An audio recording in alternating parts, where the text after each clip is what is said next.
I'm gonna hit you so hard you won't see nothing. Ever, ever, ever, ever, ever, ever.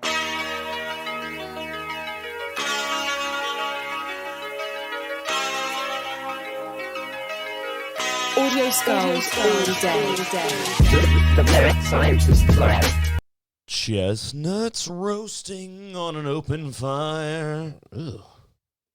That's probably not the best way for me to start the show. Don't ruin that King Cole like that. First of all, he's an inspiration. And if anything, I feel people should be honored that I'm trying to emulate somebody so great. But since I'm doing a terrible job of it, I guess I will do my normal job and welcome everybody to the 213th episode of the Mad Scientist Lab podcast. That's one of my all-time favorite fucking songs. Yeah, no, it's definitely Christmas songs. If I had to choose, it'd be that one. Mine, and before we do that, as always, it is I, RJ, the pizza guy, along with Jared, the visual holiday cheerful mad scientist. Don't say anything. You know what. I got you. And we're here, folks, because it's the holidays. A very special time of year for everybody, Jared and myself included. So thank you for welcoming us into your homes on a holiday weekend. Sorry we're late, guys. RJ said he wanted to start later today, and then as I prepared my day for today to get ready for a later day, I found out he was ready on time. Yeah, and it's crazy because I thought about it a couple days ago. I thought about it on Monday. I was like, man, I need to tell Jared I might be late Saturday. And then knowing me, not doing anything that I'm supposed to do, I wait till the last minute. I was like, oh, shit, I should probably tell Jared that I need to start later because I had a little bit of last-minute Christmas shopping to do today, just like many people. And the Steelers played Steeler football today. That's why my voice is a little raspy, because on the second play of the game... What are you screaming about, though? What are you screaming in your house about? Had a rough 3 weeks as a Steelers fan, and I'll keep it brief. Bro, I'm gonna say this. I'm gonna say this on a regular basis. I don't get it. And to wrap your emotions that deeply into something that you have no control over is crazy to me. So, and you know what? I agree with you. However, in my just very minor defense that I have, because typically have none, is today is a very important day in Steeler history. Okay. And give me go ahead. 2 minutes. I'll let you have your little moment. 51 years ago today, December 23rd, the great, late Franco Harris picked off a ball that bounced off of a defender to send the Steelers with 12 seconds left to their very first playoff victory, which started a dynasty, which started basically the reason I'm sitting here now, okay? And unfortunately, he passed away last year, so Christmas for Steeler fans is a little conjumbled. Started our third-string QB today, Mason Rudolph. All right, we're not going to do a fucking whole goddamn recap of this. I know, but got a very excellent victory today. Okay, great. I'm so happy. Yinzer Mob. All right, and I'm done. Everybody that's joining us right now, what up? Did you pray today? That is incorrect. That is not how I do with baseball. So I don't know where you're getting that assumption from. I do like baseball, but I don't fucking get my emotions entirely involved in it. Like it's the end of the world if they lose the game. Like I go on about my day if they lose. I'm not gonna fucking sulk in my room like some people do. I don't sulk in my room. I sulk in public. That way, same difference. Yeah, so people like you can insult me, be like, "Oh, you let your team affect your emotions." I legitimately lost my voice on the second play of the game where George Pickens went 86 yards for a touchdown. So it's just me being a fan. Very happy that we played very well today, and I don't know if we're gonna play like this the next, the end of the season, but Christmas is here, and that's what I needed. So the Steelers gave me the perfect Christmas gift, a W. Thank you, guys. And we can continue with the podcast. I got news for you. That means you're gay. Oh, yeah, on my booty hole. All right, so. Oh, my God. You didn't have to make it worse. Jeez. Well, all right, well, we were already there. We were already there. Jared, I know that we're in the festive season and all that stuff. I see you've got the Festivus for the best of us, or the rest of us. I mean, it's a good motto, and I think we should all live by it to a degree.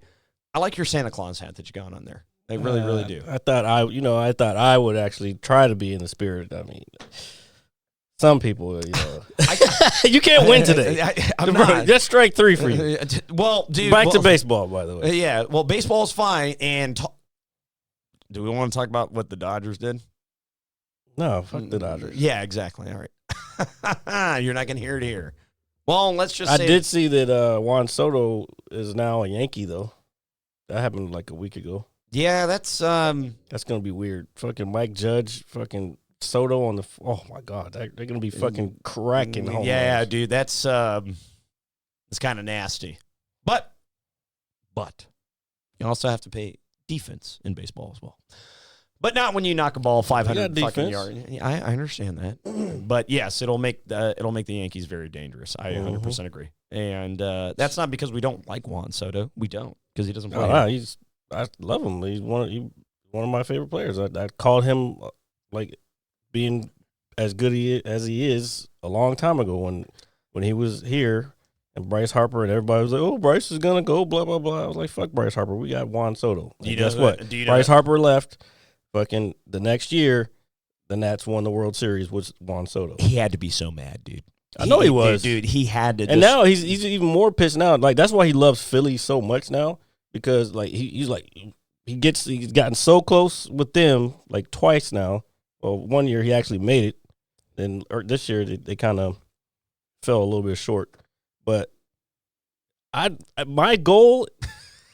Okay, so I will admit I get a little bit emotional when it comes. My emotions get a little wrapped up, and that's just because I hate Bryce Harper so much. That's all right. I hated him when he was here. Human, folks. I hated him when he was here just because of the attitude he had. He was a Cowboys fan. He was blatant. That was when I was into the fucking Redskins or whatever you want to call them. No, these they're days. the Washington Redskins. And then when he left, it was like, oh, you claim to be all about fucking the city, but now you're fucking rolling out. And then you go there, you sign a 13-year deal, motherfucker. I hope you never win a World Series. That's just how I feel about it. No, and you know what's crazy? Dude, the World Series, and I know we've talked about the harder championships to win on the podcast. The World Series definitely being up there. MLB championship is the hardest. Yeah. Well, hockey too. Hockey's probably harder than baseball. Yeah, I really think the Stanley Cup is the hardest trophy to win, dude. Because you're physical every night.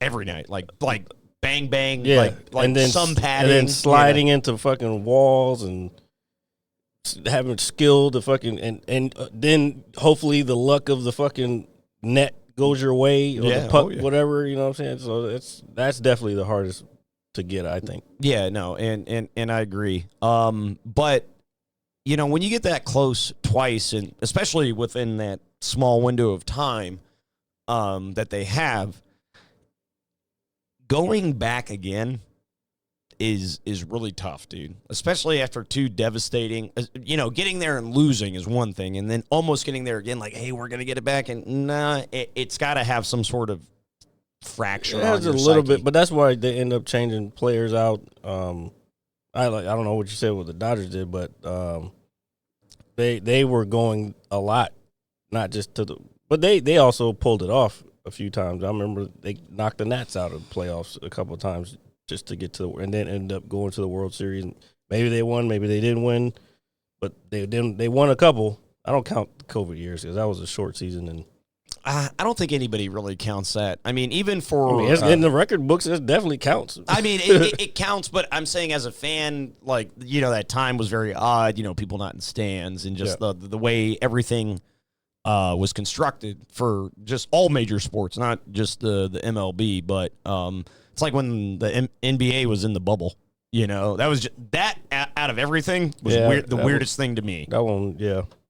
people not in the stands for a baseball game. Okay, maybe it's raining outside. Maybe a lot of people don't show up. Same thing with football. The Lakers won that one, didn't they? They did. Yeah, see, Yeah, and then to be so shitty the next year, that's a weird one. Well, I mean, I think repeating in any sport is hard, but I get it, but falling off completely is another thing, and I do agree with that. I mean, you should still have that championship momentum mentality, and then you just kind of collapse on yourself and blah, blah, blah. Players leave, coaches leave.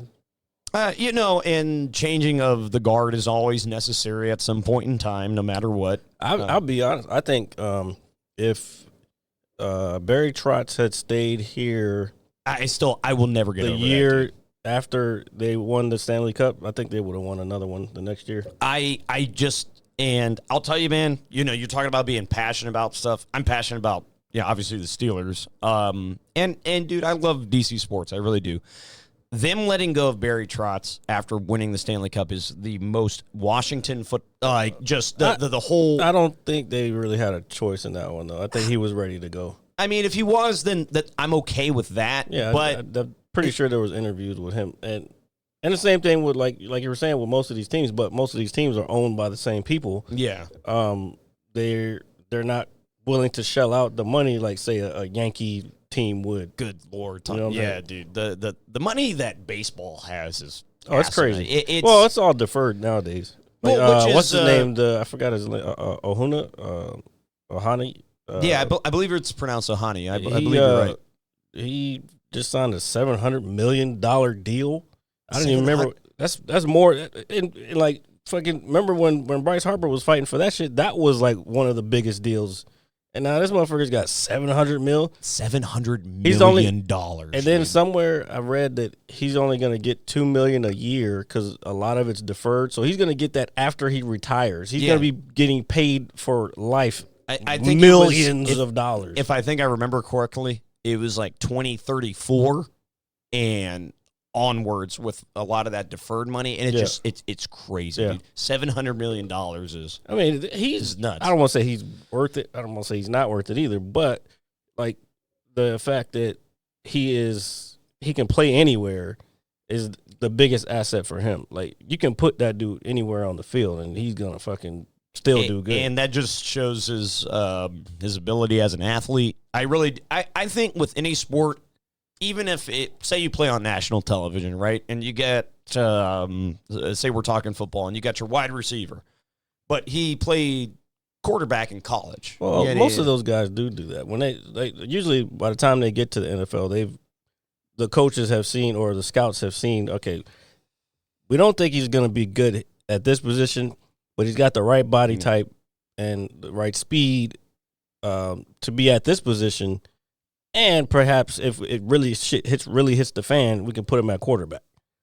So that's like you're like the fourth string quarterback on the team at that point, or third, however it works. But that happens a lot. This season, at least in football, dude, the backup quarterbacks is like the major story of the league, dude. Well, I'm just talking about people changing positions. They may play one position their entire high school career, or even when they were peewees, and then high school, and then college they played one position, and then perfect example, you were wide receiver your whole time through all this time, but you're fast as fuck. So guess what? You can't catch as well as some of the other guys at that level. Yeah. So we're gonna put you to corner. Yeah. Because you don't really have to catch at corner. You just got to be able to keep up with the guy who's running. And just don't get too handsy with it, and then just make a play on the ball. Yeah. Like no, but I think that's good too, being versatile in your field of profession, because I think that makes you that much of a better player because you understand almost every aspect of the game. Yeah. And just how to read things and understand things and just, just everything abroad with that. But what I was, since we're like on the subject, and we can be brief about it if you'd like, they give these gigantic contracts to people now. And sometimes they give them to them prematurely. And I don't know if, I personally don't like that. What do you mean prematurely? So, I think the first thing that comes to my head just immediately, just because I was watching football, I look at the New York Giants, and I'm not even throwing any shade. They've won more Super Bowls. That's cool. Yeah. Which, So they paid Daniel Jones an assload of money. Or I can even use the Browns as with Deshaun Watson. They just give these people just boatloads of money, and then they're not on the field. They end up not producing. And even if they are not on the team, these franchises still end up paying these people big bucks, hurting their cap space and all this other stuff. So I've just always been in the mindset that, you can make a good living. But, dude, some of this money that they're giving people is just asinine to me. Like, well, I agree, but I don't agree. yeah. You have to remember, these people have, especially at the highest level, they've had scouts looking at them since they were fucking freshmen in high school. I got you. You know what I'm saying? Like, and it might be one or two from some college or whatever, but they've had people look for, and these people build portfolios on these people throughout this time. Not just about their playing. You can ask Deion Sanders. He said it. He'll say, like, he doesn't want to pick, and it's kind of hit close home to me, but he wouldn't want to pick a player that comes from a single parent home, because he just feels that people who have come out of homes that have both parents in there they just make for better players. They're more balanced. You know what I'm saying? Yeah, no, and he's not. Hold on. Yeah, Let me finish. But then you have to think about the fact that because they have this reputation, they're getting paid more on the potential that they could do, and the fact that the market is changing. So every time fucking a Russell Wilson gets paid $300 million to go to fucking. Where the fuck did he go? He's Denver? in Denver. And there. But he went to. Didn't he go to somewhere before that? No. Oh, okay. So he went from Seattle. No, he signed the deal with Seattle. Did okay. Then still, when they sent him to Denver, he did shitty. But he's still getting paid that money that he got paid. So, like, that's already guaranteed money. That's what the contracts are for. Yeah, and I'm all for that. But I think just from, I wouldn't even say like a fan perspective. I just mean like a general consensus. It's like, hey, you have one really hot season, right? And it's like, you know what? We're going to give you half of our money. I think sometimes these things are, well, not that these people don't deserve to get paid big bucks. I mean, they're professionals at the end of the day. I think some of the dollar amount is a little unwarranted, just off of one season alone. You got to think about inflation, man. Oh, well, dude, I do. It sounds crazy to us because we come from days when, like, $20 million was a fucking lot of money. Oh, dude, you'd rule the world with $20 million back in the day. Like, I remember, like, as a kid thinking, oh, if I had $1 million, I'd be rich. I'd be set for life. That didn't last long. That lasted probably till I was in my early 20s. You know what I'm saying? Yeah. After that, then it's like, you're not taken care of for your life, but you're okay. You could probably live off the interest, but you're not living a fucking lavish life off the interest of $1 million. No, I got you. And it's funny you bring that up, is that in recent weeks, as we've obviously get closer to Christmas and happy holidays from us to everybody, there was a couple posts I saw. Oh, as I like to say, Merry Christmas. Yeah, because we're American. No, it's not just because of that. Oh, well, it's celebrated all over the world, but we're American. Yeah. But there were a couple of posts about Home Alone and the grocery bags. Oh, you mean Kevin McAllister? You mean Macaulay Culkin? Oh, yeah. Make sure Michael Jackson's not touching his star. You know what I mean? Okay, this motherfucker. Anyway, but flattery is great, but don't fuck my joke up ever again. It's the holidays. I'm trying to do something. Okay. All right. You're not going to get much of it from me, folks, at least. But all the bags at the beginning of the movie, when he's carrying them home, he's got a handful of bags. He spent like less than $20 on that, just under $20. Nowadays, and they did the math, the same bags that he carried home were equivalent to 80, close to $100. Yeah. And that just goes to show you. And then you look at their house, And it's that fucking house was ridiculous, dude. That dude you're talking about, dude. This shit had 2 front doors. That's probably a fucking nowadays that house. Actually, back then, even that house was still big for like even like those times. So that I would say I agree. That's probably still even then probably a $1.5 million house. Which now it's probably like a $4 or $5 million house, if not more. It's crazy, but you're right. Yeah. I 100% agree, and I know that. What up, Epic? You're late, but so are we because of RJ. But just carry on. I texted him earlier. I just said, hey. I just want to make you aware of what's going on. And since he's joined us, he actually, when I messaged him that we would be starting later this evening for my own selfish reasons, he said, hey, I'm watching this show that you guys said to watch, Blue Eye Samurai. He said, I can't get into it. He said, I'm on like the 6th episode. And I was like, really? I said, well, maybe it's not your thing. What the fuck? And so maybe 25 minutes goes by. He texts me back and he said, oh, shit. And he was like, maybe I just didn't wait long enough. He wasn't paying attention. That's what he was. Or something. But he said, this is fucking awesome. And then I proceeded to do the very Jared Lee comedy type of thing. You could just say my name. You don't have to say Jared Lee Comedy. Well, I basically was kind of driving. I agree. You can follow me on Instagram, Jared Lee Comedy. Jared Lee Comedy. Check it out, folks. And I just kind of was at the light, like slowing down at the light when he messaged me, and I kind of looked at it, and I was like, oh. And then I thought of you, and I just had a very proud moment, and I just put my fist up. Dude, I did. What was the proud moment? Oh, nothing. That we did some good for the world? Is that what you're saying? I was very happy. The holidays are here, and I was like, we're giving back to somebody, you know. Bro, I don't know how he didn't fucking like it from the beginning, but that's maybe not the first episode, but definitely. Well, I also think that, you know. Shout out to Epic on the 10 gifted, by the way. I'm going to pause these. Thank you, buddy. Thank you. And shout out to Ghost Ships. Nothing like the holidays with a good old hammer. He hasn't hit. He might have hit you in a second. Nah, don't worry. I'm waiting for it. I was thinking about that the other day. I was thinking about the podcast. I was thinking about the show and everything that we've done this year and how we're moving forward.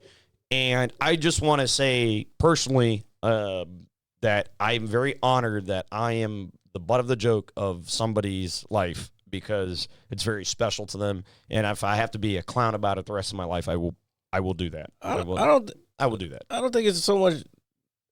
It's not. It is kind of clowny. I mean, again, this is entertainment, and I think people they understand it as that.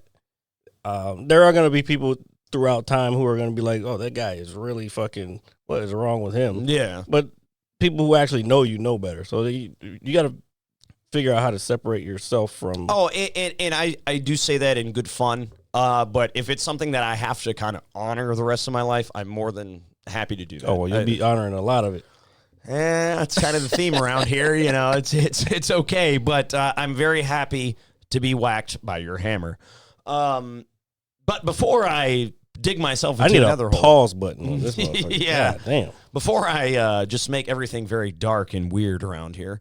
But I know Home Alone's your favorite Christmas movie, and of all time. And I know you posted something earlier in the week about not only potentially the greatest Christmas movie of all time, and Die Hard, you know, and I say that loosely. My eyes did. That's why I put that emoji there. Yeah, but you made a very good point about trading places. Yep, and I was taking a shit when I was reading your post. I'm not going to lie. I was taking a dump. I was getting my Morden poop in. That's the best place you can take it. I mean, I was getting up. I was stretching. I felt the log coming along, and I was just like, oh, let me sit. Let me do my morning reading. And one of the first things I saw was your post about, hey, if everybody's going to complain about Die Hard being a Christmas movie, what about Trading Places? And you know what, Jared? I think you're right. Oh, I know I'm right. I think you're right, man. I can't change this. And the more I thought about it as I was sitting there, straining, banging my fence against the wall with veins bulging out of my head, that movie doesn't get the credit it deserves. I think because it's an older movie. That I understand, but at the same time, I think we praise a lot of older movies too. Like if not like as It's older, a Wonderful Life. These motherfuckers always. You know what? I mean, I like the feel good movies like that. They're not my type of movies. I'm all for it. Like Miracle on 34th Street or something like that. I like those. Oh shit! I keep hitting the wrong fucking button. I like those. And they're good old classics, but they're not better than say Home Alone or even.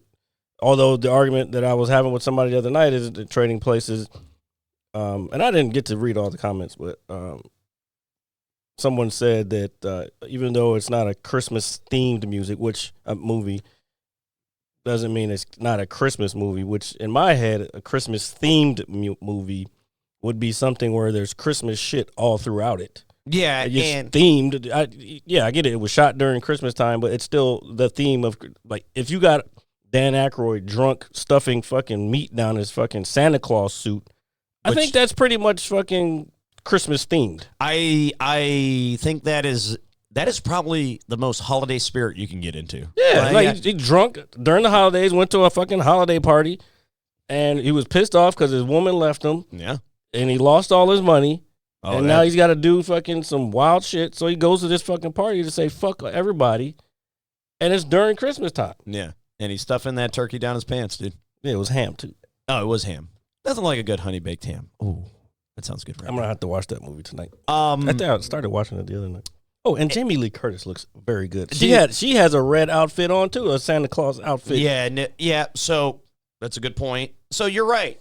Even if the movie isn't Christmas-themed per se, there are signs. One of the opening scenes in that movie is when the two cops are and Eddie's doing the little griff where he's like on his knees and he's walking, I'm blind, I can't see, and trying to get money from people. If you look at his fucking sign that he has on his chest, it says like money for please help, and then it says at the bottom, and he's got Christmas lights around it, and then it says Merry Christmas. Yeah. If that doesn't get more fucking Christmassy or Christmas themed, then I don't know what the fuck you're talking about. Yeah, no, I agree. And what I was going to say, Jamie Lee Curtis looks good all the time, even when she's old. I don't care. I don't care. I don't care. True Lies. Yeah. Oh, dude, when I was a kid. I was an adolescent during that time. Yeah. So, like, imagine being in a rated R movie as a fucking 12, 13-year-old. With your, like, one of your first raging boners. Oh, no, 100%. 100%. And you know, the crazy part, I had to go to those type of movies with my mom, obviously, because it was rated R. Yeah. So I'm just like, what? And then a lot of times, I thought it would be weird with me and my dad, but going with your mom. Yeah, that's even worse. Yeah. I can only imagine. Like, I'm trying to find my way through the world as a man, and then this comes on TV. Like, what the fuck? Yeah, just walking around with a tent in your pants and shit. You know, it's all good. No, but there was life before, like, you know, porn on the internet. You know, the sexiness we saw was on the big screen, or I think it in Victoria's Secret catalogs. It gave yeah, and Sports Illustrated. It's so sad that we all know Sports Illustrated too. I was a big fan of Maxim, even though my dad didn't. Yeah, Maxim was later for me. For me, Sports Illustrated. Well, the reason I got Sports Illustrated, I was huge into sports, way more than I am, because I played them growing up, but like mostly basketball and football. And so I was a big fan of sports.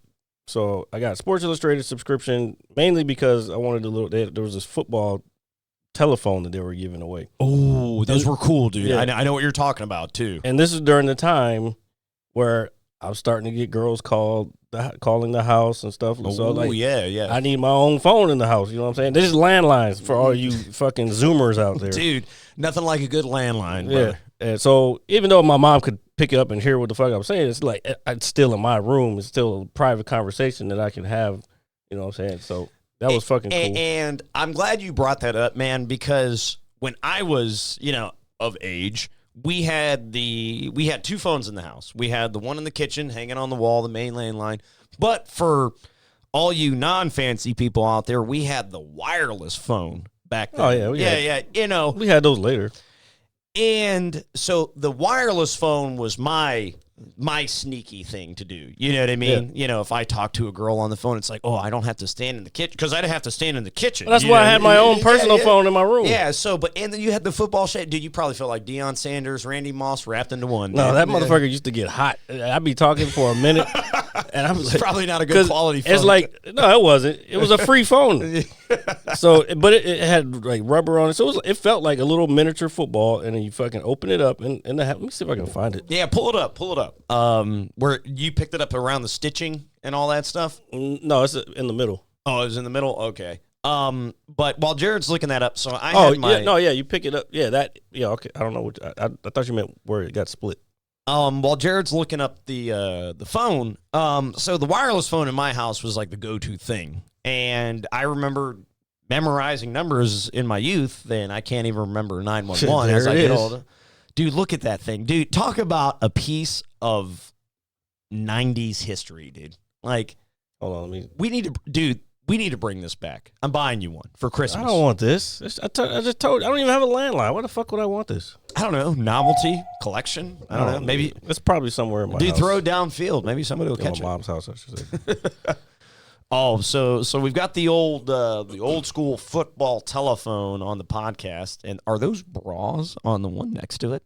Those No, look like man, bras. it's just the open phone. God damn, RJ, you fucking. They look perv. like bras. No, they're not. I'm not a perv. And It's the same phone. Oh, dude, they look so purple from far away. You're weird. It looks like two bras. Anyway, that's what it looks like opened up. So you open it up and you're talking to it, and little landline. Oh, dude, super badass. Dude, you felt like you won the Super Bowl every night picking that thing up. Oh yeah, especially when the girl called you, like, yeah, I'm on my football phone, girl. Dude, and that was a super big flex back in the day for all you generational people out there. Yeah, not many people had Sports Illustrated subscriptions. I don't know why my mom let me get it, and I mainly wanted it for the fucking for the Sports Illustrated, not the swimsuit edition, which comes out every February. Oh man, love me. See how I still know that? Yeah, see, I love me some Naomi Campbell. I'll tell you. What I was gonna say, Kathy Ireland, sir. Oh yes, that's a very good one too. Mm-hmm. Anyway, before we get weird, we're already there. But think about it, dude. Like the level of sexuality has just gone up like 80,000%. The accessibility, just like anything else these days, the accessibility of everything is just a lot easier. And I remember, dude, I used to go to my dad's job, and you go into some manager's office, and they had the work calendar up that has like the chicks on it. Yeah, the chicks on it, like holding their. You can't boobs do that anymore. Yeah, they're holding their boobs on the beach with sand on their hands and on their butt cheeks. He was also he was a blue collar worker, right? Yeah. So that's different. Yeah, and which is fine. No, yeah, you definitely cannot do that in a professional office. You can't. No, the corporate office you can't do it. Well, unless you were like in the C-suite. Yeah, like where nobody's coming to your office except for other C-suiters. Yeah. So, but I remember going into the offices and seeing those things, and just the little bits of, I guess, nudity that we were exposed to as younger people. And now, if I want to just look up somebody doing anything, I can just find it. And Bro, my Facebook feed is crazy right now.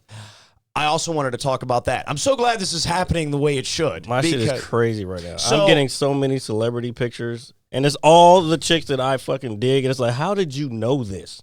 Hillary Duff pictures come up on the regular. Dude, Hillary Duff. Oh, dude, I would unwrap her muffin. Oh, man, dude. Her muffin? And dude, oh, here comes Ghost Ships with the hammer. Gotcha. Yeah. Right off of Guardian. Son of a bitch. Yeah, so Hillary Duff. She's so funny. Ana de Armas. Who else comes up on a regular? We were talking about. I can look it up. So I don't know if you remember this, but a couple weeks ago we were talking about a certain program that you had watched that I had unfortunately found hilarious. Mm-hmm. I don't know what you're talking about because you didn't say it. Well, I can't remember the name. It was that show with the challenged people that were looking for love. Love on the Spectrum. I don't know why that's so funny, but okay. Oh my God. So since that show has occurred, you've been watching it? No. Because, it's been popping up in your shit? I feel like what has been popping up on my feed is actually worse. And this is so weird. I didn't even know this was a thing until we talked about it. Yeah, Tiffany Amber Thiessen keeps coming up. Oh, so maybe a day or so after we had our podcast, I'm scrolling through Facebook, and do you know what comes up on my Facebook feed? What? Girl in a nice bikini, pretty good looking, nice shape. She's missing both of her arms. Missing both of her arms. I didn't mean to laugh. I know. It's just the fact that. So I was like, what is this? For a second, I thought. Did you click on it? I did not. Oh, because that's going to make it worse. I knew that, but Okay. I was kind of concerned that it was there in the first place. Because, one, I've never looked up hot amputees in any way, shape, or form. Maybe it's just a coincidence. Sometimes that happens. Because I was thinking something the other day. I had never searched it anywhere, and it popped up immediately. The government's reading our brains. Nah. We're in a simulation. This is the Matrix. Well, that could be possible. I guess you would be Neo. Can I be Tank? Tank was cool. I like Tank. Didn't Tank die? Oh, yeah. Well, if I die, at least you'll remember me. Neo lives. That's all that matters. Or it could be Morpheus. Yeah. Okay. So you can be Morpheus and I can be Neo. And that's no, you're not Neo. so You're Mouse. I'm not fucking Mouse. Fuck you. All right. Anyway, and I like his character too. But What up, Hollywood? I'm scrolling more and I'm like, oh my God, this woman has lost both of her arms and she's in a thong and it's erotic. And I would have scrolled right past that. I did. And I was like, what's happening? And that's when I texted you. I was like, bro, since this conversation. You texted me? I did. This was like 2 weeks ago, though. Or however many weeks this podcast I don't remember yesterday. It's kind of a shame because normally I kind of do, but it's been a couple weeks since this has happened. Oh. And throughout the course of several days, it kept flooding my Facebook feed. The same person? No, the same style of photo of somebody who has, unfortunately, an ailment. Oh, you know what? I just thought about something. You do have your microphone on your phone. Because I don't use Siri. You use Siri all the time. I use it for work. I know. And Well, you my buy- point is, yeah. that means it's on every time. If it's waiting to hear the fucking wake word, then it means the microphone's on. So it's recording your shit. Hey Siri, Oh my God, we're gonna do this right now. I want some big booty bitches Oh, you're for Jared. no, don't fucking do that. Merry Christmas, brother. All right, so don't worry. I asked the internet, and the internet will deliver because No, it's gonna know better. It's gonna know it goes all to you. I guess I wasn't specific enough. Oh No, my God. shut up. Yeah. Anyway, but anyway, my point is for a good 3 days, just scrolling randomly, see a post from you, see a post from a friend, and then just in the middle of all of it is somebody who's missing a leg, missing an arm, if not both, wearing provocative clothing, and I didn't know what to do. And guess what? He keeps saying it because he wants more of it on his fucking feed. So send him things and Please do not send me amputees and thongs. You just use the key words. You're getting them now. If it happens tonight, I'm screenshotting. Oh, it's gonna happen. I'm sending. Don't screenshot that. I don't want that fucking algorithm or that fucking metadata in my fucking phone. Because that's the thing too, right? It doesn't. Nothing really surprises. You know what me. metadata is? Well, I know what meta is. Metadata, which what I would think is the most concurrent data and the most popular data at the time, if that's what you were going to. Metadata, like when it comes to like taking pictures with your phone, Okay. it's all the information that it takes about like your location, the time, what fucking shutter speed you had. Like you can like look it up. Now you can turn that stuff off in your phone or in your pictures, but every time you take a picture, it can record your GPS location. I forgot all the exact stuff, but your GPS location is one big one. Time, date stamp, probably the website, and a bunch of other stuff. But yeah, that's another thing. People don't take that until they just start taking pictures and they don't realize there's in their privacy and security stuff. You don't turn that shit off, mad data is collected from that shit. That's that doesn't surprise me, but at the same time, that kind of sucks too, dude. Like, can we really do anything anymore without feeling like I somebody think breathing down our neck? Well, the original idea of it, I don't think was to be menacing or malicious. I think it just has gotten that way over time, the way technology has advanced. Now, supposedly they're not supposed to use that information, but that's not to say companies like that was one of the big things with TikTok is all the data they collect, and they get data from those videos. That you get fucking metadata from that. You get metadata from images. Now I'm sure you get images from sounds and shit too. But and let's not forget facial recognition. Yeah, that's something I personally don't use. That is something I'm actually kind of. You think you don't use it?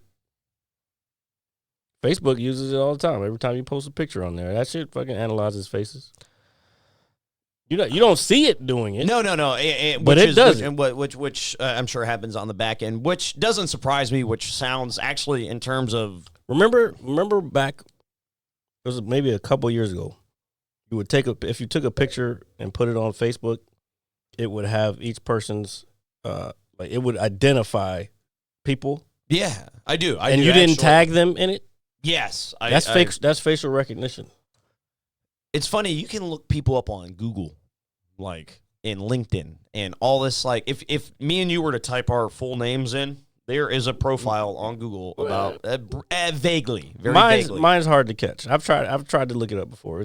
I have a very common name, so it's hard to pull mine up.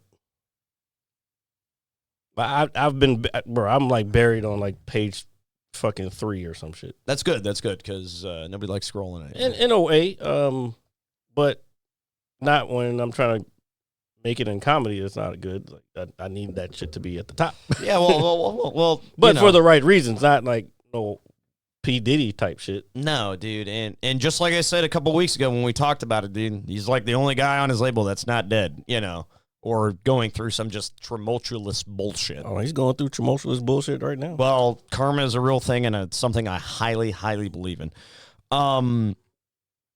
But again, that was kind of popping up on my feed, and I was like, ugh. So what I have, I know we are kind of a week or so away from the new year, but I have 2 things for you, Jared. Oh my God, two good things. I literally just typed this on Twitter the other day, but go ahead. You know what I put on Twitter the other day? I put on there, I said, I hate getting gifts anytime.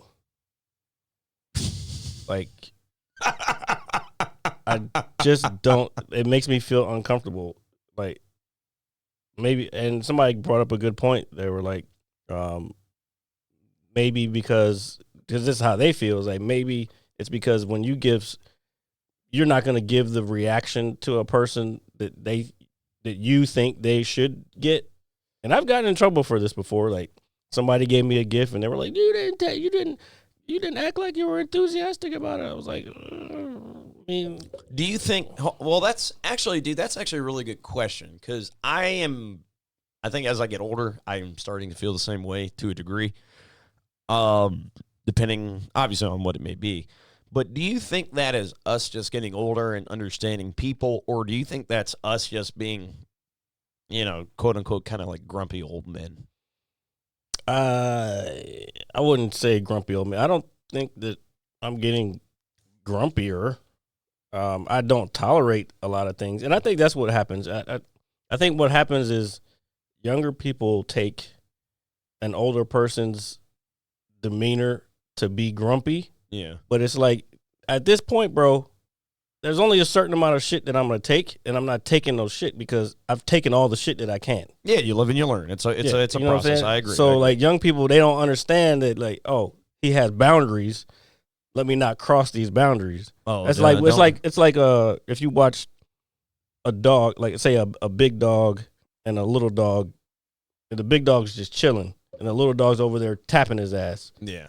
And he fucking barks him off, and then the little dog like backs up, like, oh shit, oh my bad. You know what I'm saying? Like, that's the same thing. It's like, yo, chill the fuck out.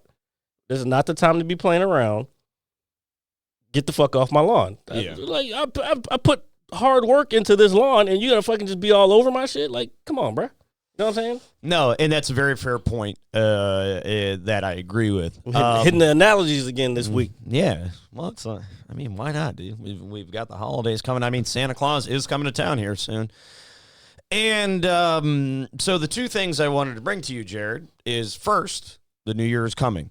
And I feel as a person, you know, with the podcast and all this, I feel it's time for us to kind of shake things up just a little bit. Hold on, what? Yeah, I think we're about to shake things up. What do you mean? I am going to Texas with you in January. And I haven't even bought my shit yet. You're actually going to go?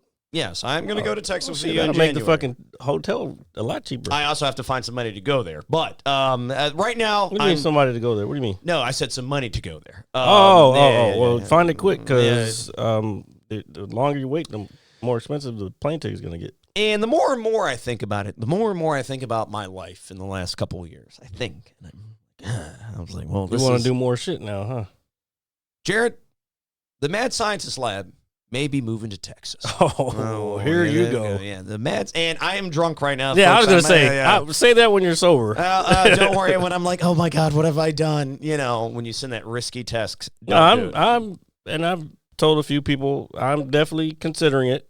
I have to work out some things here at home, as they say, before I can officially do that. But that's why my plan right now is to go every 3 to 4 months.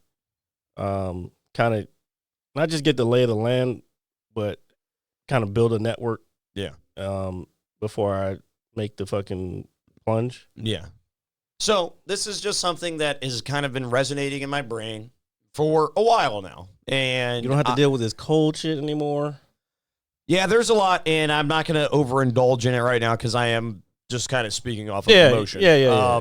But that was, I'll tell you, that was a fucking bomb drop to me. I wasn't expecting that. No, it's the holidays, man. I want to make sure, dude, you're my brother, you're my friend, you're not just my co-host, and we're getting, to a point in our lives where the same things aren't really doing it for us anymore. Oh, that's 100%. And to be brief, the one thing my dad taught me is like, hey, man, don't settle for less. Don't be me. Don't be stuck behind a desk. Don't be this. Don't make money and be miserable. I agree with that. And I'm getting to an age to where I still have a very brief window of time to potentially do something that genuinely makes me happy where I don't consider it work. And I've been training somebody at work this week, and they're younger than me, and that's something I personally feel that I'm good at, is guiding the youth. I really do. I know that sounds really random and weird, but I've done that for a lot of years, and I'm very proud of that. All right, let's talk. I hear you, but let's, before we get too deep into that, let's talk about this at a different time off air. Of course. Because I mean,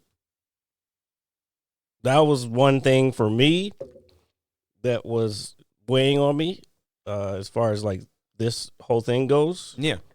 I think it would be ashamed to lose this, especially because we've been doing it for so long. Yeah. No, and the business that I'm going into, which again, I don't want that to be my career. No. Where like I don't have to fucking clock in and clock out and let somebody know where I'm at. Like I'm, and still, especially if I get to the point where I'm on the road, I can fucking fly home and fucking hopefully get some spots somewhere. You know what I'm saying? Yeah, and I actually had a very brief discussion with my mother about this, who is obviously my rock. And I said, hey, you know what? All other nonsense aside, I said, you know what? This might be good for everybody. Myself included. And it's different. It's definitely throwing caution to the wind. But what I don't like personally, and I might display it a lot here on the show, but you guys don't see me obviously off camera unless you know me personally. I don't like complacency. I have learned to because what happens is when you get complacent, you get stagnant and you dry out and you die. And comfortable is the death of all dreams. Yeah, and as much as we might not like saying it, the person that quoted that is Will Smith. Was that him? Yeah, that's Will Smith. I thought I had fucking paraphrased it. No, well, he basically said something very similar. But it's something that I'm very, very highly considering, not just for the sake of it, just, hey, man. No, I know. Bro, trust me. I'm in the same place that you are on it. My thing is, like, I wish I had started doing comedy when I was much, much younger, when I knew I wanted to do it. But again, as you're growing up, you allow other outside influences discourage you from doing what you're passionate about. No, and I think that applies to everybody. You know, that's what I'm saying. I'm just giving my side of what you're saying. And I think, again, like you're saying, I'm at the age where it's like, I feel like I can do this. You know what I'm saying? Yeah. But I can't do that in this current situation in this area because it would take far too long to get better at the age that I'm at. So, you know what I'm saying? I'm glad you said that. And I'm going to lead that into something before I say that, you know what, man? You know, this is the Mad Scientist Lab podcast, and sometimes we have to say fuck it. But I basically told my mom, I said, hey, you know what? Go down there for a year. See what happens. That's what I'm thinking. Yeah. I'm thinking like 3 years. Yeah, no, go down there for a year, feel it out, come home for the holidays. And I just need to, I'm a very smart guy, man. And I just need to, and I have a very intelligent mind, I do. I just need to crack my brain. That's what being very smart is. Yeah. I'm drunk. I know. That's what I'm trying to steer you in the right direction. But I just need to crack my head open just a little bit. I know, and I think I don't know, and I don't know what people are gonna think. But by the way, Londa, I don't think he is. But it's not so. Londa's asking if you're gonna be doing stand up comedy too. Probably not. Probably not. But never say never. But again, comedy, in the sense that I think me and him are actually talking about, is like all encompassing. Because there'll be other opportunities to like record skits down there. There'll be other comedians who will be down to record skits. And again, we're not saying none of this is permanent and written in stone yet. But this is just what is going through our minds at this moment. I'm surprised that RJ even came across with that. But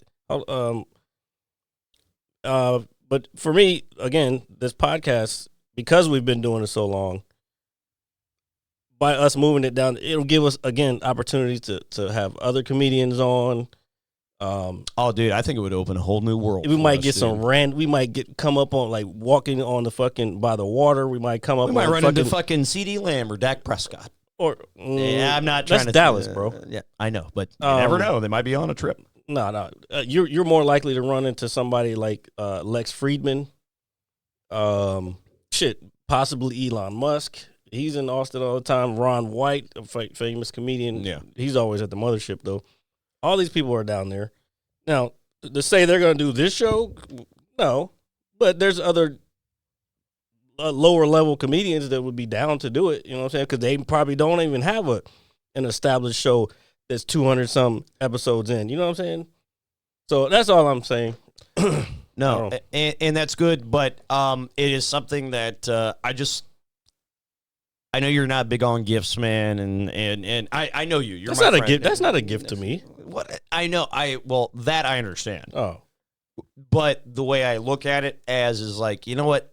It's me giving us some life, and that is the gift that I can give best. Is the gift of friendship, my friend. And see, that's better than giving somebody fucking socks and shit. Like, yeah, and folks, I appreciate that. Where's the fucking applause on that one? Yeah, here, let's do that. Let's give Jared an applause. No, not me, motherfucker. Me. Yeah, sorry. That's a long one, so. Yeah, that is a very long. It's a standing ovation, bitch. It's a standing ovation. So therefore, I am giving you your Christmas gift, Jared. I just fucking told this guy. I know. So that is yours. Merry Christmas. What the fuck is this? It's nothing much. I just told him. Yeah, I didn't. yeah. It's nothing crazy. I promise. I clear. It's probably, what is it, a tampon? No. What the fuck is this? Just open it up. I don't want this. Yeah, you do. You do want No, that. I don't. Yeah, that's yours. No. That's yours. You take that. Nope. No, so Jared will take that gift. That is not. For what is this for? That's not from me. Okay. That is from Mom and Michelle.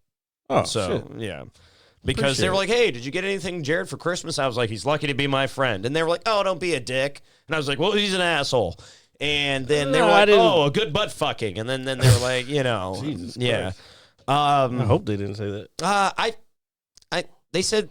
No, I feel bad. Like, I don't have anything. I don't care, dude. I don't want anything from you. No, but you know how I embrace the holidays and how I'm overly festive with certain things. So, dude, please accept that. No, it's not a chicken wrap. It's cash, man. Yeah, no, dude. A chicken wrap actually sounds really hot right now, dude. So, since we're talking about chicken wraps, I don't know why McDonald's hasn't brought the snack wrap back yet. Because McDonald's is changing their whole fucking style up. Dude. What's this Cosmos shit? Yeah, so I saw that. I'm glad you brought that up. It's like It's supposed supposed to be a Starbucks of McDonald's. kind of. They're trying to hit the Zennials, I guess, or not Zennials. There's a new one? The Zoomers.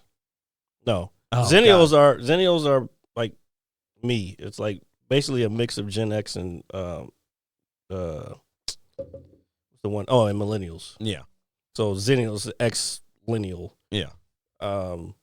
Because there's older Gen X people than me who don't really get into the technology shit. Like, Yeah. Zennials is like somewhere in between. It's like a subset of that.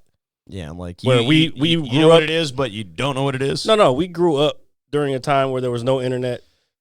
Computers barely worked. Which the world was a much better place. by the way. And then we went outside to play.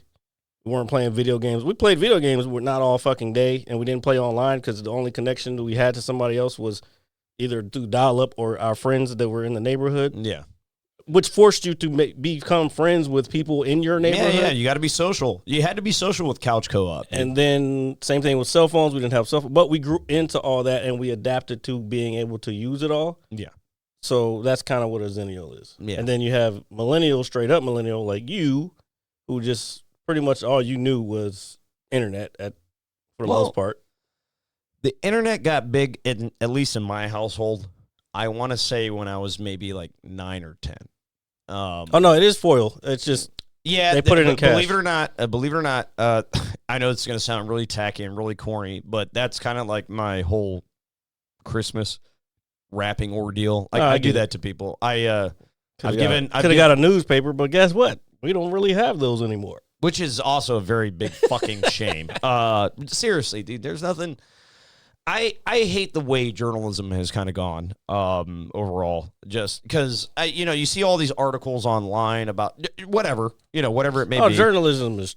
I mean, there's some good ones out there, but journalism's trash nowadays. Yeah, it's terrible. It's like you read a headline. I read an article the other day, and as crazy as it sounds, it was just on something very minor. It was like. It was just like the state of social media and how relationships are. And the fucking article was so poorly written, poorly worded, and it just sucked. And I was reading it, and I'm like, I don't know. I think I finished it just for the sake of it. And I was like, whoever wrote this is probably like 18 years old. And well, I'll tell you what probably could have happened, because I forgot who it was. Some news agency, and a couple of them actually have gotten caught. They've been using ChatGPT to write articles, which is disgusting, dude. But the reason they do it is because ChatGPT, all they got to do is say, "Hey, write an article on this, and make sure these keywords are in it," because SEO, search engine optimization, is like a thing. Yeah, where you want to have the right keywords, so the fucking search engine will pick up. Through their algorithm, will pick up these certain words and like, okay, and then put them at the top of the search results. Yeah. So that's all they're doing, basically. They're just like, hey, I need an article on this, blah, blah, blah, saying this, and use these keywords. And then it'll spit it out. And, of course, they'll probably kind of edit through it. Hopefully they would edit through it instead of just pasting it on a fucking site like MSNBC or some shit. But they still do that. They have been doing that. And so a couple people have gotten caught doing it. It's just a shit. I don't. It's so funny. I hate to sound like weird about it, but I guess as somebody who used to write like a lot, and I like when we were younger, before all the corruption and all that, I viewed the news as like, or a newspaper or any type of information from the general public. I look at that as a very respectable thing, like how you articulate what you say, how it's presented, all that stuff. And then now everybody's a journalist nowadays. Now and They're mostly video journalists. yeah, and it just, and I know it sounds like very odd for me to say that, but for me to take anything, article, news piece, or anything seriously, it has to be done with a level of professionalism. And I feel like, I agree. And I just feel like half the crap I read now is by people who are just overly opinionated and biased. There's no... I can tell you... And that's what bothers me. And same here. I don't really read a lot of those articles anymore. I don't even go to CNN because it's like... First of all, they're already biased to whatever they're going to do. All the mainstream, and I'm going to sound real fucking Trumpy or whatever the fuck you want to call it, but all mainstream media is fucking biased to one direction. Yeah. Or whatever their corporate sponsors say, hey, we want you to push this. Yeah. Not to get political, but I can tell you this, and a lot of people won't agree with it, because I got into an argument with somebody a few years ago at this was when Facebook was a little better and it wasn't so fucking filled with the pushing bullshit. Yeah, dude. Somebody was like, well, where do you get your news from? Because it was the same similar conversation about like how mainstream media, but even back then it wasn't telling the full story. Exactly. You know what I'm saying? And they were like, well, where do you get your news from? I'm like, it's usually Facebook or social media. Oh, social media is the worst place you can get. Okay, first of all, maybe, but guess what? I can still then, once I get this piece of information, I can go and do my own research. That sounds, again, Trumpish, but I can still disseminate close enough to the truth. Yeah, of course. The real truth. You know what I'm saying? You take your time, you pick things apart. Yeah. And no. And figure out what the source is, the actual source, and then go through all that. That's just investigative journalism. You know what I'm saying? And that is important, man. It's so important. Reason being is because, say there's something in the world that's going on that's whatever is catching headlines. You're going to see multiple articles about it, and then a lot of them are going to be biased in one way or another. And then at some point, you're going to run across, at least because of all the fucking just random scrolling and reading I do, you're going to come across an article that's written by somebody you don't know who just writes a good piece. And it's like, you know what? I can respect this. It's done. It's done the right way. It happens. It's for sure. It does happen. And so I think that's my biggest take with that stuff, because I was telling my mom, and I might save it for next week, but I'm kind of leaning towards that, is that I am not going to be on any social media for a month. I want to take for me, and I don't post a lot anymore. Yeah. Because you know why I don't post a lot is because no matter what happens, people find the bad in everything. And I am so tired of it, dude. I'm so tired of it. I get you. I feel like no matter what I look at, there's want something bad to attached to it. I want to get off of it. It's kind of tough to promote shows like that. Well, I mean, if you're doing that, that's one thing. But I'm just saying now cutting down the time that I spend on it is one thing. Like TikTok will suck you in. Although I do get a lot of reasonably good information from TikTok. Yeah. And sometimes it is news outlets.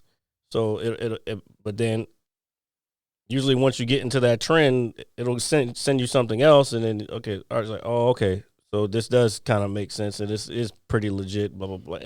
You got to discern what's bullshit and what's not. Like sometimes some person will start talking, and as soon as I hear it, it just doesn't make any sense. I'm like, okay, no, next. I don't even want this in my algorithm because whatever is about to come out of your mouth is not the truth. Yeah, and it's garbage, and I agree. And I just want to personally, and this is a personal thing. I want to push my brain.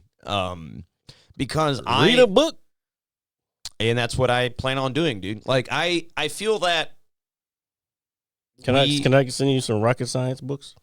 Sure, dude. Go ahead, dude. I'm really just like the new. I'm not trying to do the whole New Year, New Me thing, but I think I have finally reached a point. We have done such a successful job this year. We have. Yeah, you're ready. I'm ready to move next level. Yeah, I get it. Yeah. That's I 100% feel you. So, that means cutting out a lot of the crap that I do and randomly scrolling at night or at work when I'm bored. It's got to stop because when I do randomly scroll, everything I see is negative. Oh yeah, and I'm not saying it's affecting me. It probably is to some degree. It is on a lower level that you don't realize it is. Put it this way: I saw a post today, and it was funny, but people post this, and it's the internet. It was like, oh. The tears that I cried in 2023, I hope they lubricate the dick I ride on in 2024. Oh, my God. And I'm reading it. So you're just going to go into a fucking more destructive behavior. Yeah.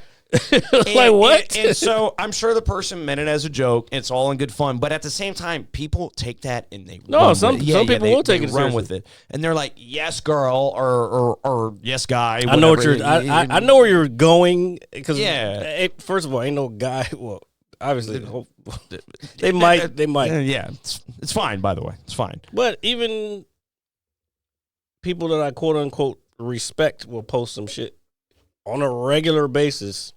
And it's just like you're talking down about dumb shit, but you keep perpetuating dumb shit. Yes, and the person that posted this is somebody that I've known since I was in middle school, and she's a very good friend of mine. And too many details. Yeah. But I look at that. I looked at it and I was like, oh my God, people look at this as their daily newspaper. Like this is this is people's information. And I was like, oh man, and it just made me feel. That one, I got a good chuckle out of it. I was like, oh, that's kind of funny. But then I was like, oh, my God. I was like, yo, somebody's going to take this and really live by it. Oh, yeah. 100%. And that's disgusting to me. It really is. And so. Hey, don't body shame, okay? Yeah. Or don't slut shame. So, and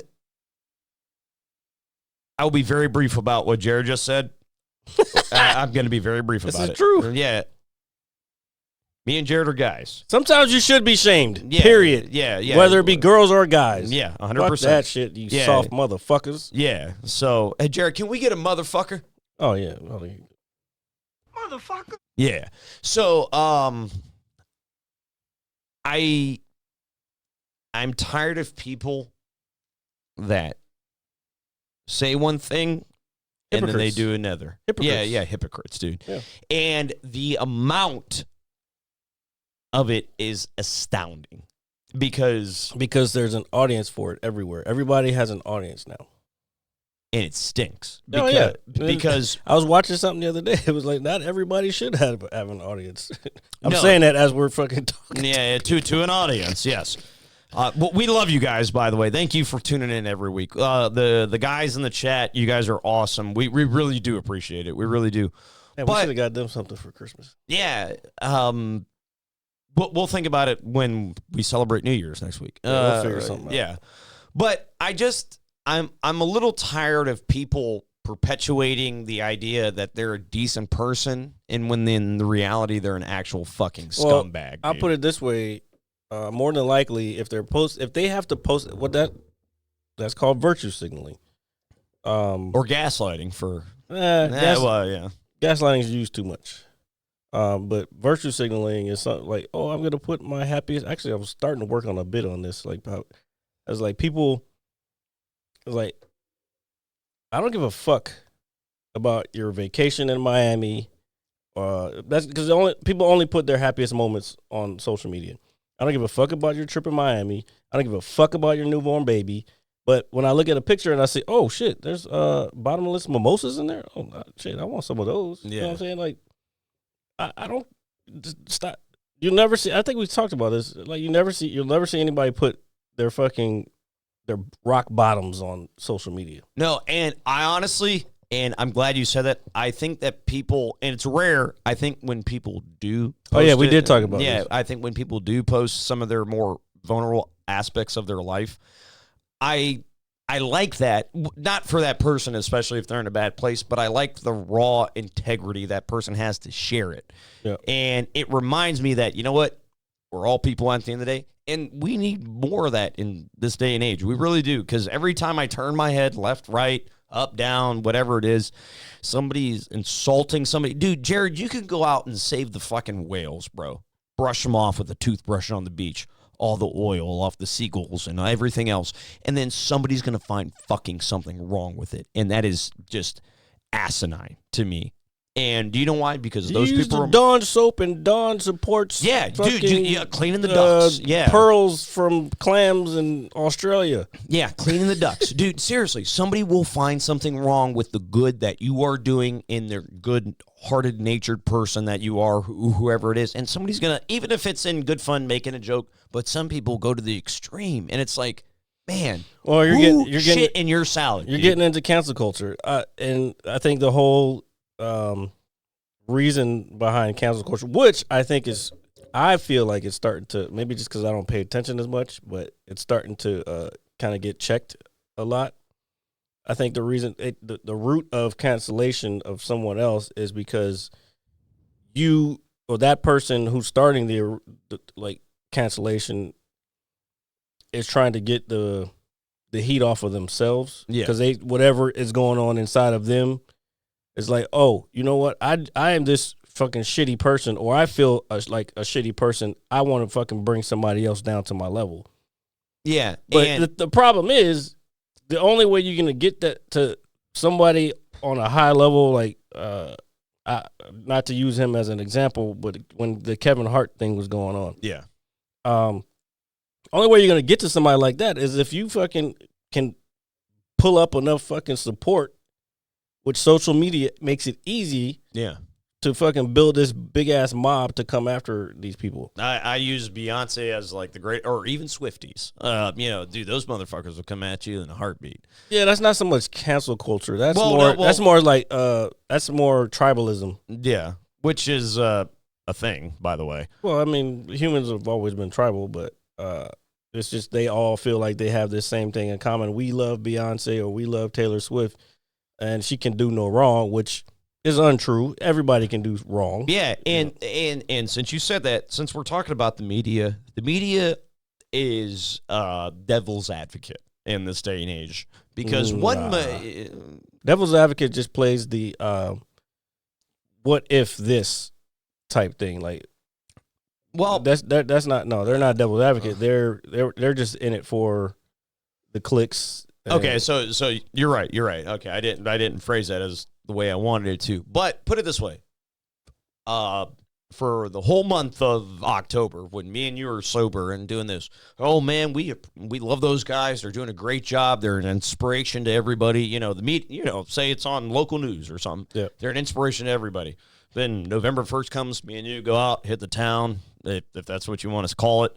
And we really are fucking pissed at this place. Yeah, no. And then we hit the town, and then they're like, oh, my God, they went out, and then they got drunk in front of children. And the media is going to be on your the media is very unbiased. They're going to love you one moment, and then they're going to hate you in the next. And then whatever brings the most clicks and the most ratings. And that's been media forever. It's always been about ratings. Yeah, no, and I understand that. But I feel like it is just in full-fledged force in the society we live in nowadays. I mean, it controls everything. I feel more so than when we were younger and just with the social media and access to the internet and all this other stuff. Mainstream media, I don't think it controls. Again, this is what I'm trying to... I feel like a lot of this stuff we've dealt with the last few years is kind of getting broken up and like breaking apart and floating away like a glacier, start slowly melting and breaking apart and going away. That might be the coolest analogy you've ever had. Because there's also things like this, and not just, we're a smaller podcast. We have a very small audience, but there's podcasts that are bigger who are talking about different things in comedy, but also the implications of the stupidity that society has brought on upon itself into mainstream society. Yeah. And by other people talking about it and then other people seeing those podcasts, it's like, okay, this is clearly an unfiltered Form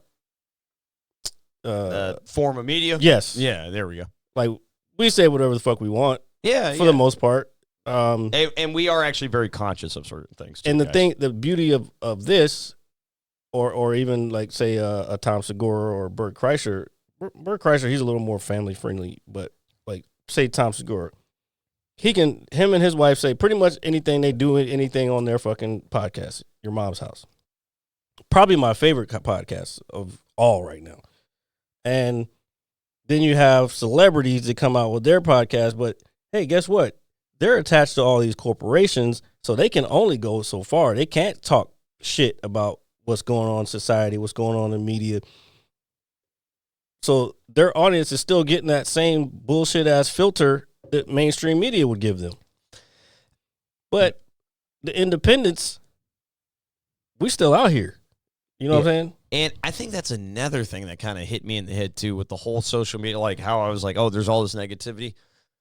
There are a lot of people on the internet that absolutely provide no value and have no skill at all. And they're popular for what? And they're popular for being popular. Yeah, well, yeah, just for the sake of it. I understand. But like Kim Kardashian is popular for being, just because she's popular. Yeah, it's fine. But so I mean, I know what you're saying. That's what it is.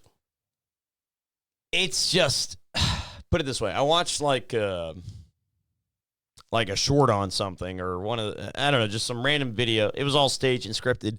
It was so cringy. It was so bad. And I'm not trying to say these people are going to grow up to be actors or anything like that, but they're all doing it. You're right, for that that click, that dopamine hit, all that stuff.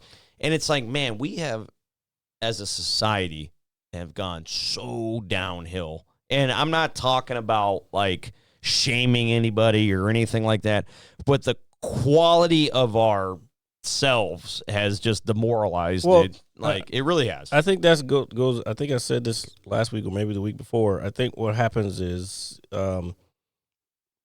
we put out, say, a short, and you're looking to see if the short goes viral. Yeah.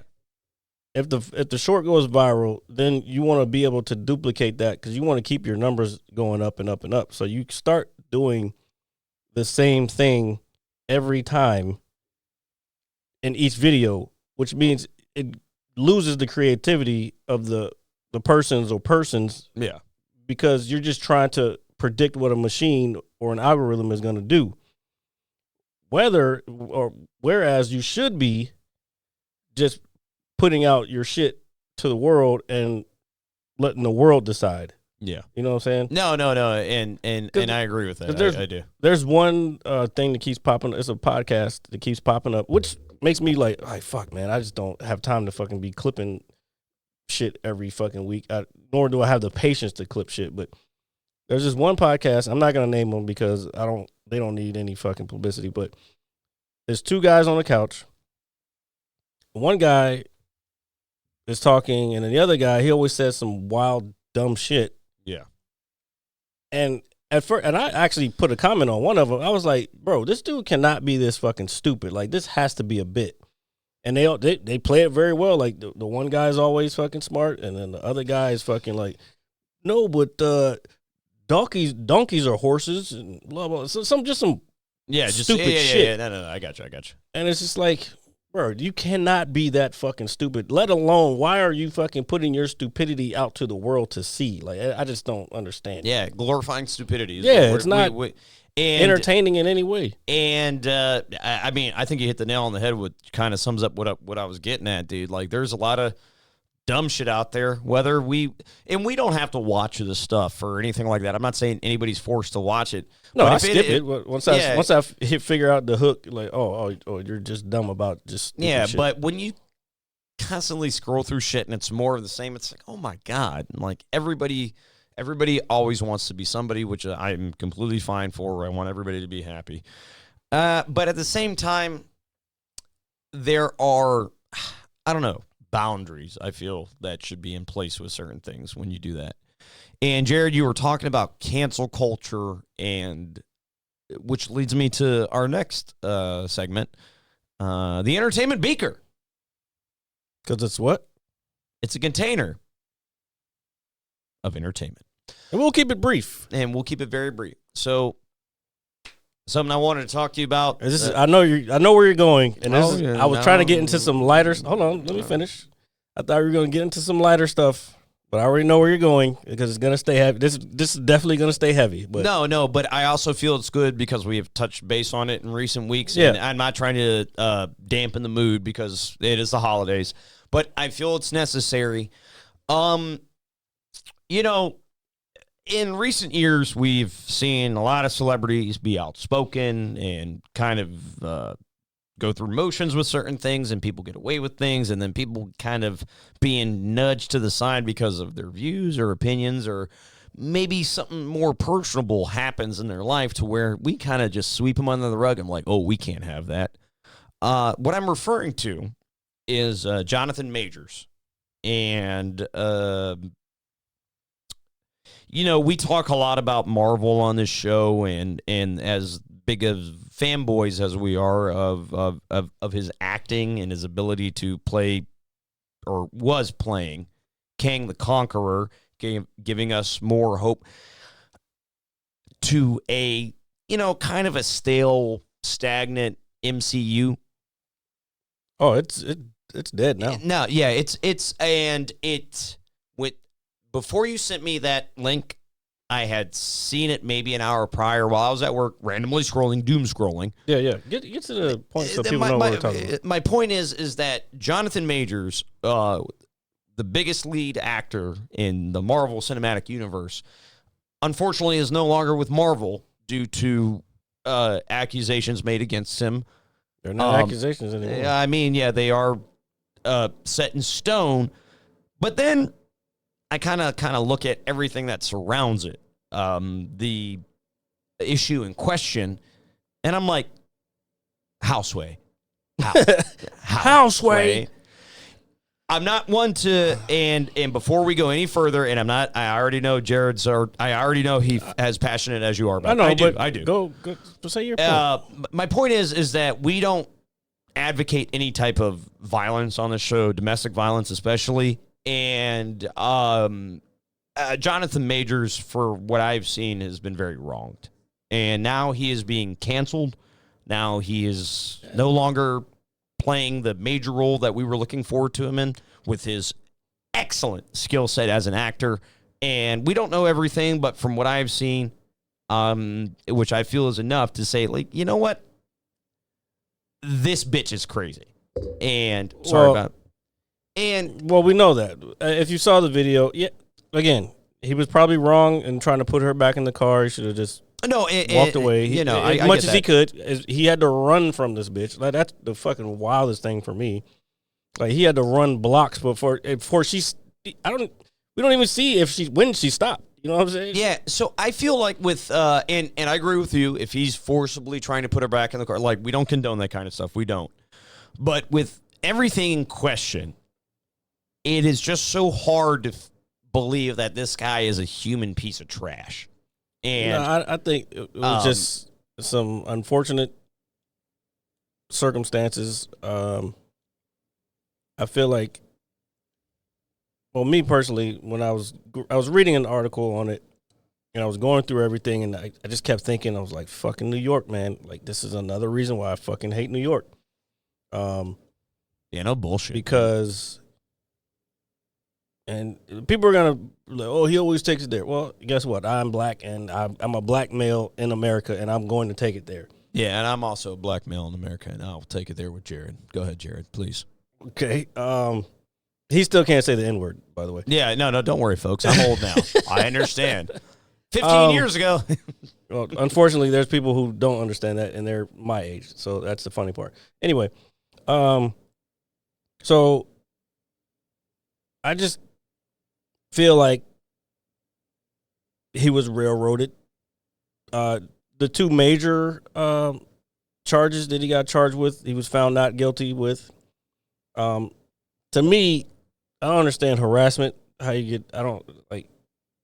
Harassment was the other way, and then she got immunity.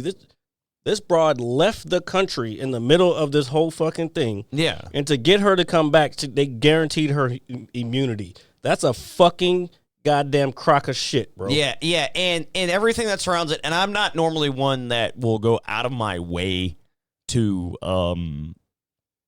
put it this way. If there's a video out there of some dude beating on a woman, that guy's guilty, and he deserves every punishment he deserves. I will stand by that. However, with everything that has surrounded this, and Jared, when you texted me the other day, and I know you felt this, and I will be brief when I say this as an African American man. I was gonna say you're not being brief. You're using a lot of words. Go ahead. As a black man, Jared, I know that shit pisses you off because it pissed me 100%. off. Yeah, it pissed me off too. And the reason it pissed me off is because, I mean, there's a few reasons, but the main one is this guy, again, and I've said it before. I've told several people this. I was like, this dude is on Denzel Washington's level when it comes to acting. Guy was on a fucking roll, dude. And I think, again, it was the circumstances were just kind of wrong place, wrong time type thing. It's hard for me to say. I'm sorry if I got you worked up. But no. Yeah. If he was dating someone other than a blonde-haired, blue-eyed woman, I don't think it would have ever gotten to this level. I 100% agree with you, dude. I don't like saying that. It makes me uncomfortable saying that. It makes me uncomfortable saying it, too. Yeah, but you're right because of the unfortunate stereotypes that will unfortunately linger. And it may not even be on a conscious level for any of these people. But again, it's New York. New York Police Department, from what I've heard, has not ever been very kind to people of color. No, and if you've seen Die Hard with a Vengeance, then you would know that. New York City Police Department. All right. We're already in the serious shit. We're not bringing I know. Now I forgot what I was going to say. Sorry. I'm so sorry. Dude. Like I don't no, but to try to rattle your brain, if there's corrupt police everywhere, and there's a lot of movies on corrupt police in New York, so you know what, art imitates life, and then that ain't too far from the truth. Oh yeah, I was talking about conscious level. Even if it wasn't on a conscious level, a lot of the parties involved, somewhere on a subconscious level, race definitely played a part in it. It had to. On both parties. Like even if it was him and another black woman, still some shit. It may not have been as bad, but some shit still would have been. You know what? Down. You're right, dude. You're right. If that woman was African American, this might have been just swept under the rug and just like, oh, hey, it's normal or whatever, And then the other thing, I'm kind of off Disney now. Like I was kind of falling off of them before. I'm probably going to cancel my subscription after this because I already paid for the year back in like June or some shit. What is so the I'm probably gonna. What is the new terminology came up with the woke? The far woke. The far woke. Yeah. And I am more so, and I know you are too. As fans, just in general, are disappointed just in everything, because it's like, we're older, we understand creativity. That's what we do. This is what this podcast is. It's a brainchild. Yeah. This isn't something that people are naturally born with. We do this better than anybody else, especially in this area. I don't know. Well, okay, I'll give her that last part. I agree with. Yeah. So, but it just sucks. The circumstances suck, and we saw something, good in his acting ability. We had something to look forward to in the future.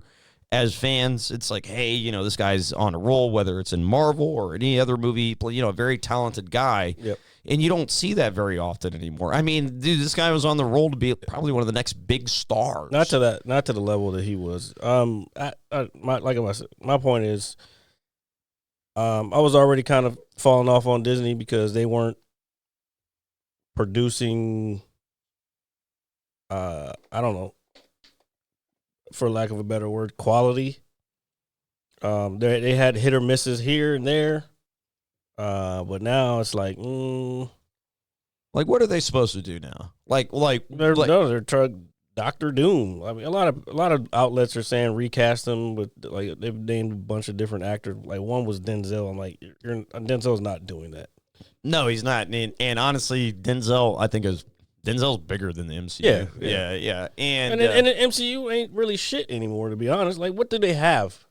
They had Kang the Conqueror. And now they decided to say, you know what? Fuck this guy altogether. Yeah, because I was interested in the character. To be honest, no matter who played him, I like the fact that he played him or He Who Remains. And my thing is, they chose still on top just because they were waiting for the trial. They still, I don't know. I know there was a lot of money and people's livelihoods on the line, but they still chose to fucking put Loki season 2 out. Even though all this was going on. If they knew they were going to fire him, yeah, they should have just fucking fired him. And instead of dragging it on, we'll see what happens. Like, don't try to act like, now you're, again, back to virtue signaling. Now you're virtue signaling. We're going to see how it plays out. Yeah, know. They already knew they were going to fire him. Dude. Yeah. And it's a shame because the guy is an incredibly talented actor. I mean, I'm not saying that lightly at all. I mean, it's not very often we get a guy who can play the same character and I hate to say that. And now he might do a year in jail for running away and apparently harassing someone while he's running away. Yeah. And you got a guy who's playing the same character, but like 100 different variants of it and nailing each variant to a T. I mean, you talk about range, man. And you're talking about someone's livelihood, too. But let's still never saw Devotion, did you? No, I haven't. Now that you said that, I am definitely watching it. You have to watch Devotion. Yeah. I'm definitely watching it because I just don't like seeing somebody good at whatever they do be railroaded, I guess was the best word, like you said, for something that may have been the wrong place, wrong time, but kind of did their best of their ability to handle the situation. Yeah.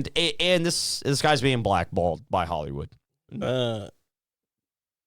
Let's not use that one. Railroader is better. Railroaded. Don't use blackballed. Just for my own sanity, don't use blackballed. All right. Well, fuck you, Hollywood. Yeah, pretty much. Yeah, fuck you. I think a lot of people are pretty much off of them at this point. Yeah, and you know what? And that goes and that'll show you, and this situation will show them that I think as tolerant as people can be, something like this, a lot of people don't think will tolerate. I have no interest. Well, Disney's already losing money. They've been losing money for the last fucking. I have no interest in watching anything on there currently. No, there's nothing. I get it. It's for kids and all that shit, but like, guess what? The parents of these kids still have to watch something too, but they have to watch it with them. You know what I'm saying? So like, created so we can all enjoy this shit. It's just such a shame, and I was genuinely upset when I saw that, and I'm like, man, like. Because do you know why, dude? Because you knew it weeks ago, and it still happened. And you were like, hey, I'm hoping this isn't happening, but it probably is. And you were right, dude. You were right. And it just sucks. I know what country I live in. That's what. Yeah, that's why. Yeah. That's kind of the consensus of it all. But it is what it is. And, everything's going to go forward. But just like anything that wants to be far woke, you're going to lose all your money, and then they're going to try to backtrack on this shit. At some point, maybe not next week. I actually sat down the other day and kind of thought about, I didn't write it down, which I should have. I actually thought about what the definition of far woke is. I'll write it down, and then I'll bring it next week. So well, I will paraphrase what I think it means. Okay. I think it's a bunch of fucking pansies that. No, it's much more nuanced than that. Well, I know you'll be more articulate with it. Remember, we were talking about journalism. I'm the one who can't write the article right now. I just think it's a bunch of people who obviously are entitled and want to just feel special all the time because they personally are miserable. Kind of. But that's very very like bird's eye view of it. Yeah, and but it's much more like I'm going to use political terms for it. And you're right. That's what it really does boil down to. That way, because it's a political term that you have to write the definition in political terms so that people in politics will understand what it is. I don't think they want me to do that because I'm good at. Well, no, that's what I'm saying. Yeah, I'm gonna write it in a like left versus right, liberal versus conservative. What exactly it is? It's just a bunch of people. Well, and I'm actually very looking forward to your definition. I swear, and you guys should too. But to me, like, you know, I'm all for equality. Like, and Jared is too. Like, we're not. What is it? Just it's too much Kessler. That's what it is. It's imbeciles. Yes, that is also very true. Oh yeah, it's hitting. What's time anyway? We're doing good. We're doing good. We gotta wrap it up. Yeah. All right. It's just imbeciles. Me and Jared are not imbeciles. We highly consider a lot of things before this show even starts or before the camera starts rolling. We even talk like this even when the cameras aren't. We're very much people persons. We genuinely get along with everybody we meet. You know, we're friends with a lot of people. Race, creed, religion, whatever. You know, we don't. That stuff doesn't bother us. What's happening is these things are being amplified and saying, "Oh, hey, you can't do this." Go outside and talk to your neighbor. Go outside and talk to your neighbor's neighbor. Half the shit you're reading isn't real. It's not. Go outside and talk to your neighbor. I'm just telling you, it'll do you some good. And I just want to say, as we are slowly wrapping the year up here on the Mad Scientist Lab podcast, Jared and I are always very grateful for everybody's support, even if it sometimes can be few and far between. I forgot we did do a lot of shit this year. We did a lot. I think we've had a very successful year, and we'll have one more show before the new year comes. Oh, is it? Yeah. We got one show next Saturday and next Sunday night. So you might need to do a recap because I just like everywhere else. Like I got my Twitch recap. Yeah, and one of the things that popped up was you became an affiliate. Yeah, it's something very special. So we've definitely done a lot of great things this year. The podcast has grown. Episode 200. 200. I mean, dude, I was showing my new coworker. He was like, "Oh, I hear you do a podcast," and I was like, "Oh, feeble mind. He doesn't know who I am yet." I was like, "Yes, watch this." You gave him 200 to watch? Well, it was the one that, it just had everybody's face on it. I was like, and I look at that, since we've done so many, I look at that as like peak podcasting yeah, that for was us. So was it 200? Yeah. I was like, hey, I do this a lot, with my buddy. I said, obviously some are going to be a little better than others, but this right here is like the pinnacle and what we're shooting for. And I said, these are all of our buddies. I said, we have people come on all the time. Even if they're reoccurring guests, shout out to Sean, who's always very nice to come over. And whoever has, just been on the show. This year has been about a growth, and it's not been easy for me or Jared, whether on a personal level or a podcast level. But we are still sitting here on the holiday weekend doing this strong, and I think that is what is important. And I'm going to just let everybody know that you can catch us anywhere you get your podcast. That is Apple Music, Spotify, all that good stuff. Monday, 9 a.m. on YouTube for the visual, because who doesn't like seeing our face?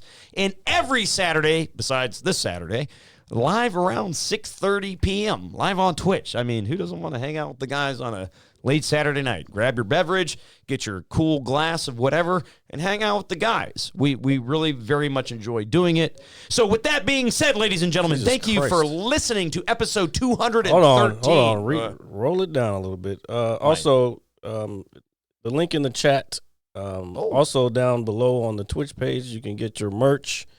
Get it before the year's out, because I think we're going to try to get some new stuff for the next year.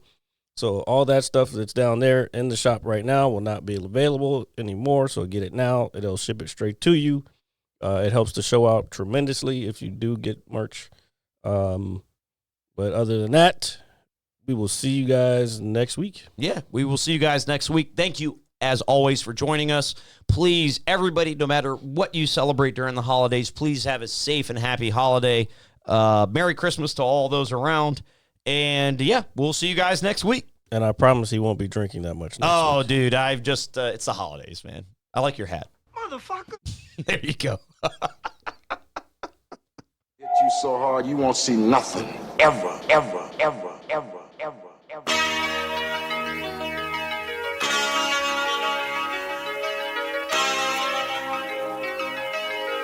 Audio skulls all day. The merit scientist lab. The merit scientist lab. The merit scientist lab.